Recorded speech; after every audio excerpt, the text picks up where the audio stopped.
ஆஹா, இந்த உருளைக்கிழங்கு, இந்த பூண்டு, இந்த மசாலா அல்டிமேட்டு. இந்த கிளைமேட்டும் வியூவும் செமையாக இருக்குது. நம்ம கொடைக்கானல் இருக்கோம், நீங்கள் கெஸ் பண்ணியிருப்பீங்க. நம்ம கொடைக்கானலில் ப்ரீவியஸ் வீடியோ எடுக்கிறப்ப இந்த பூம்பாறை பூண்டு குழம்பு பண்ணோம் இல்லையா, அன்றைக்கி வந்து கிளைமேட் வந்து செம சேஞ்சஸ் இருந்தது. அந்த வீடியோ எடுக்கிற ரொம்ப சேலஞ்சிங்காக இருந்தது. ஆனால் இன்றைக்கி பார்த்தீங்கன்னா கிளைமேட் வந்து சூப்பராக இருக்குது. ஸ்கைஸ் ரொம்ப கிளியராக இருக்குது. எல்லா இடமும் விஷுவலி ரொம்ப எல்லாமே கிளியராக தெரியுது. விஷுவலி ரொம்ப அப்பீலிங்காக இருக்குது. இந்த பியூட்டிஃபுல்லான ஒரு கிளைமேட்டில், அந்த பியூட்டிஃபுல்லான ஒரு லொக்கேஷனில் நம்ம இன்றைக்கி வந்து ஒரு குளோபல் டிஷ் பண்ண போகிறோம். அது ஒரு குளோபல் வெஜிடபிள்ஸ் டிஷ் பண்ண போகிறோம். இந்த வெஜிடபிள் பிடிக்காத ஆட்களே கிடையாது. நம்ம இன்றைக்கி உருளைக்கிழங்கு வச்சு பண்ண போகிறோம். அது லோக்கலில் விளையிற உருளைக்கிழங்கு வச்சு பண்ண போகிறோம். இந்த கொடைக்கானல் உருளைக்கிழங்கு பார்த்திங்கன்னா ரொம்ப டேஸ்டியாக இருக்கும். ஸ்கின் வந்து ரொம்ப தின்னாக இருக்கும். அதே மாதிரி பார்த்திங்கன்னா டேஸ்ட்டுமே மைல்டு ஸ்வீட்னஸ் கொடுக்கும். சூப்பராக இருக்கும். நம்ம அதை வச்சு ஒரு ட்ரை ஐட்டம் பண்ண போகிறோம் இன்றைக்கி.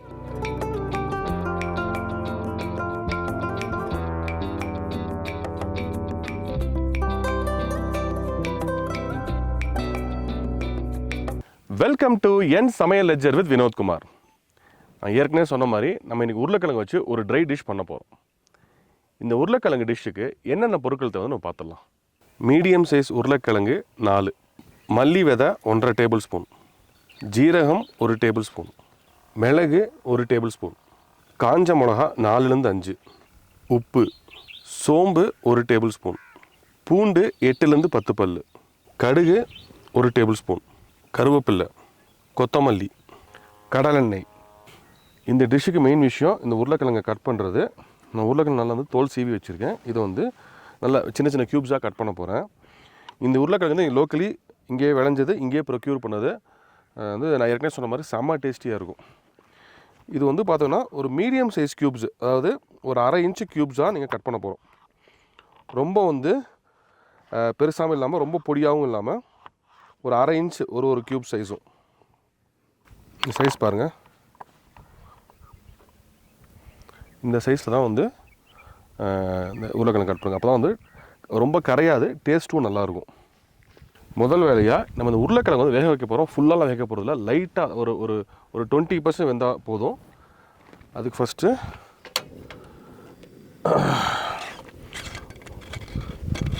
தண்ணியுமே அளவாக ஊற்றுங்க, ரொம்பலாம் ஊற்றவோன்னா. இந்த உருளைக்கிழங்கு மூழ்கிற அளவுக்கு இருந்தால் போதும்.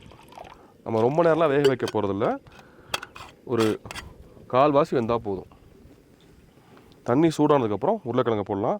இது வேகிறப்பயே கொஞ்சம் உப்பு போட்டுக்கலாம். நம்ம இப்போயும் உப்பு போடுறோம், நம்ம டிஷ்ஷு பண்ணுறப்ப உப்பு போட போகிறோம். ஸோ அதெல்லாம் பார்த்து போட்டுக்கோங்க. தண்ணி சூடாக இருக்கு, வெயிட் பண்ணுங்கள். சூடானதுக்கப்புறம் உருளைக்கிழங்கு போட்டுடலாம்.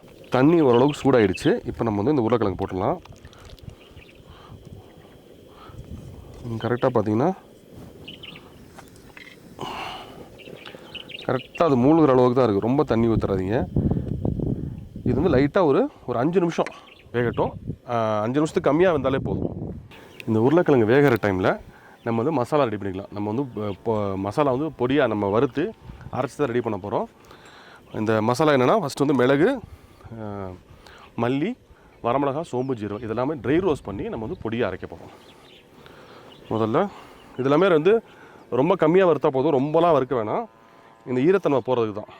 முதல்ல மல்லியை போட்டுடலாம். சரி, முதல்ல வந்து மிளகு. இது போட்டு ஒரு 20-30 செகண்டில் அடுத்த ஐட்டம் போட ஆரம்பிக்கலாம்.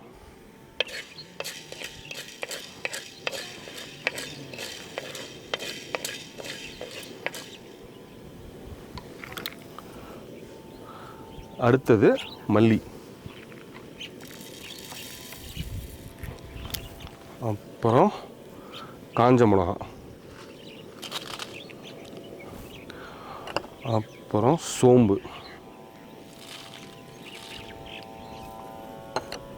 அப்புறம் ஜீரகம். இது எல்லாமே ஒரு 2-3 நிமிஷம் வதங்கினா போதும். உங்களுக்கு காரம் வந்து அதிகம் தோணுச்சுன்னா நீங்கள் மல்லியோ வரமிளகாயோ கம்மி பண்ணிக்கோங்க. பட் ரெண்டோட ஃப்ளேவரும் தேவை. ஸோ ரெண்டுமே ஆட் பண்ணுங்க, பேலன்ஸ் பண்ணி போட்டுக்கோங்க. இப்போ இந்த ட்ரை மசாலா நல்லா ரோஸ்ட் ஆகிடுச்சு. இந்த கலர் பாருங்கள், லைட்டாக ப்ரௌனாக மாதிரி இருக்கும். அதுக்கு மேலே விட்டுறாதீங்க, கருகிடும். இப்போ அடுப்பு ஆஃப் பண்ணிவிடுங்க. இது கொஞ்சம் ஆறுனதுக்கப்புறம் நம்ம வந்து நல்லா பொடியாக அரைச்சி எடுத்துக்க போகிறோம். இந்த உருளைக்கிழங்கு வந்து நான் வந்து வேக வச்சு எடுத்துட்டேன். இது வந்து பாருங்கள், நான் ப்ரெஸ் பண்ணுறேன் பாருங்கள், அமுங்கணும் ஆனால் ஹார்டாக இருக்கணும். இதுதான் கரெக்டான வந்து ஒரு பக்குவம். இப்போ என்ன பண்ண போனால் இது வந்து ஃப்ரை பண்ண போகிறோம். இது கொஞ்சம் ஆயில் எக்ஸ்ட்ரா தான் செலவாகும்.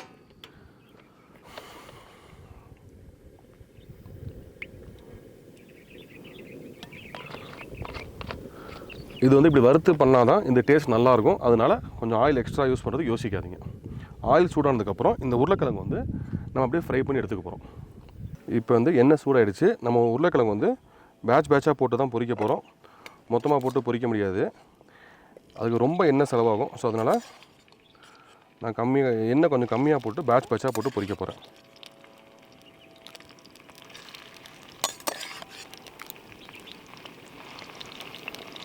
இந்த கிளைமேட்டுக்கு எல்லாமே சூடாகிறதுக்கு டைம் ஆகுது. ஸோ குக்கிங் டைமும் கொஞ்சம் ஜாஸ்தி ஆகுது. ஸோ இது கொஞ்சம் பொறுமையாக எல்லா சைடும் நல்லா ஃப்ரை ஆகிற மாதிரி பாருங்கள்.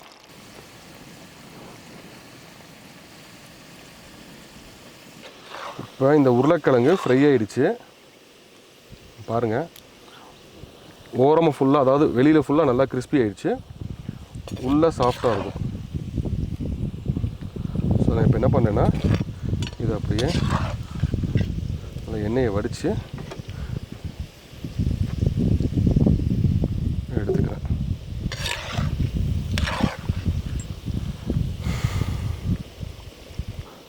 இது நம்ம வந்து திருப்பி எடுத்துகிட்டு திருப்பி மசாலாலாம் போட்டு ஒரு தடவை வதக்க போகிறோம். ஸோ அதனால் இந்த கிறிஸ்பினஸ் ரொம்ப நேரம் தாங்காது. இந்த ஃப்ரெஞ்ச் ஃப்ரைஸ் மாதிரிலாம் கிறிஸ்பியாக இருக்காது. இது கொஞ்சம் ஹார்டாக இருக்கும், வெளியில் உள்ள சாஃப்டாக இருக்கும், அவ்வளோதான். இப்போ நம்ம வந்து இந்த கடுகு கருவேப்பிலை அதெல்லாம் தாளிச்சிட்டு மசாலாவை போட்டு இதை வந்து வறுக்க போகிறோம். நான் வந்து இந்த வந்து நம்ம வறுத்தோம் இல்லையா மசாலா, அது நல்லா நான் பொடியாக அரைச்சி எடுத்துருக்கேன் பாருங்கள். இது எந்த அளவுக்கு பொடியாக இருக்குது பாருங்கள். இந்த அளவுக்கு பொடியாக இருக்கணும். இந்த டிஷ்ஷுக்கு உருளைக்கிழங்கு எந்த அளவுக்கு ஹைலைட்டோ அந்தளவுக்கு இந்த மசாலாவும் ஹைலைட்டு. எண்ணெய் சூடாக இருக்குது, ஆனால் சட்டி எல்லாம் கையில் தொட முடியாது, அந்த அளவுக்கு தான் கிளைமேட் இருக்குது. இப்போ எண்ணெய் சூடாகிடுச்சு. நான் இப்போ வந்து கடுகு போட்டுறேன். இந்த கடுகு பொரிய ஆரம்பிச்சிச்சு. இந்த ஸ்டேஜில் கருவேப்பிலை தாராளமாகவே போடுங்க. கருவேப்பிலை போட்டதுக்கப்புறம் அந்த பூண்டு வந்து நான் வந்து 1க்கு 2 இடித்து தான் வச்சுருக்கேன். சும்மா ரொம்பலாம் கிடையாது, சும்மா இடித்து வச்சுருக்கேன். நான் தோலோடு தான் போடுறேன். இது டேஸ்ட் ரொம்ப நல்லாயிருக்கும். இது வந்து இந்த ஊரில் கிடைக்கிற இந்த பூம்பாறை பூண்டு தான் இது. இது நல்லா காரமும் நல்லாயிருக்கும், ஃப்ளேவரும் நல்லாயிருக்கும். இது சும்மா இடித்து வச்சுருக்கேன். இதை நான் உள்ளே போடுறேன். பூண்டு அரைச்சிடாதீங்க. இந்த டிஷ்ஷுக்கு இந்த மாதிரி போட்டால் செம்ம டேஸ்ட்டாக இருக்கும். இதை போட்டுட்டு இது ஒரு 10-15 செகண்ட் அந்த பூண்டோட ஃப்ளேவர் நல்லா வரும். போய் வர ஆரம்பிச்சிச்சு.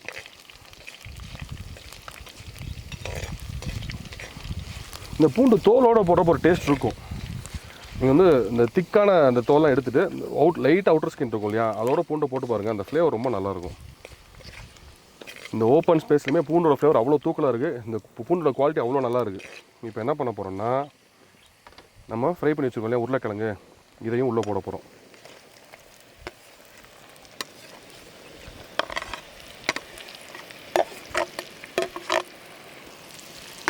இதை போட்டுட்டு இது நல்லா பெரட்டுங்க.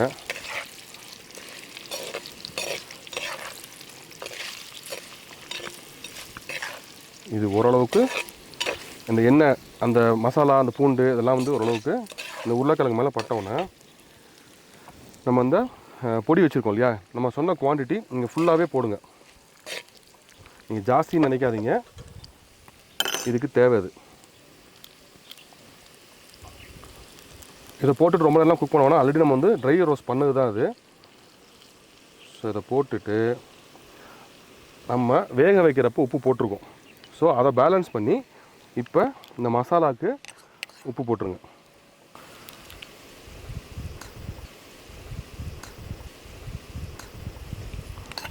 போட்டுட்டு இது எல்லாத்தையுமே இந்த பவுட்ரு ஃபுல்லாக இந்த உருளைக்கிழங்கு மேலே கோட்டார அளவுக்கு நல்லா மிக்ஸ் பண்ணி விட்டுருங்க. இந்த மசாலா போட்டதுக்கப்புறம் அவ்வளோ சூப்பராக இருக்குது. கிளேஸ் பாருங்கள். நான் இங்கே மஞ்சப்பொடி போடல, உங்களுக்கு வேணால் மஞ்சப்பொடியும் போட்டுக்கலாம். மஞ்சப்பொடி நல்லா கலர் எடுத்து கொடுக்கும். பட் அது இல்லாமல் கலர் எவ்வளோ அருமையாக இருக்குது பாருங்கள். நம்ம போட்டிருக்க அந்த மிளகாவோட லைட் அந்த அந்த ரெட் டாட்ஸு ப்ளஸ் இந்த மிளகோட கலரு எல்லாமே எவ்வளோ அருமையாக இருக்குது பாருங்கள்.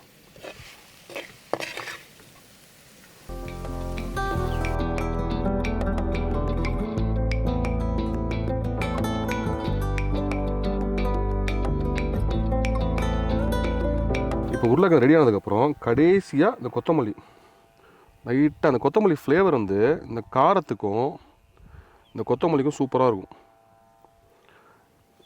அவ்வளோதான், டிஷ்ஷு ரெடி.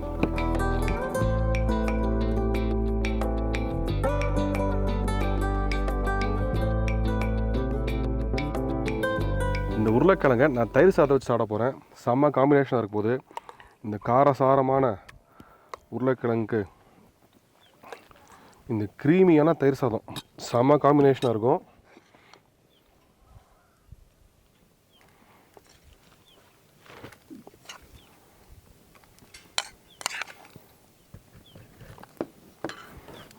ஃபஸ்ட்டு அந்த உருளைக்கிழங்கு தனியாக சாப்பிட்டு பார்க்குறேன்.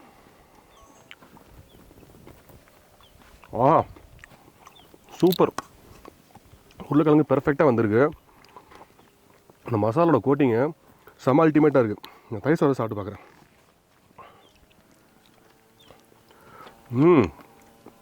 ஆஹா, இந்த தயிர் சாதத்தோட அந்த க்ரீமினஸ்ஸு, இந்த உருளைக்கிழங்கு, இந்த பூண்டு, இந்த மசாலா அல்டிமேட்டு. இதே மாதிரி நீங்களும் நல்லா ஜாலியாக ஹாப்பியாக சமைங்க, என்ஜாய் பண்ணி சாப்பிடுங்க.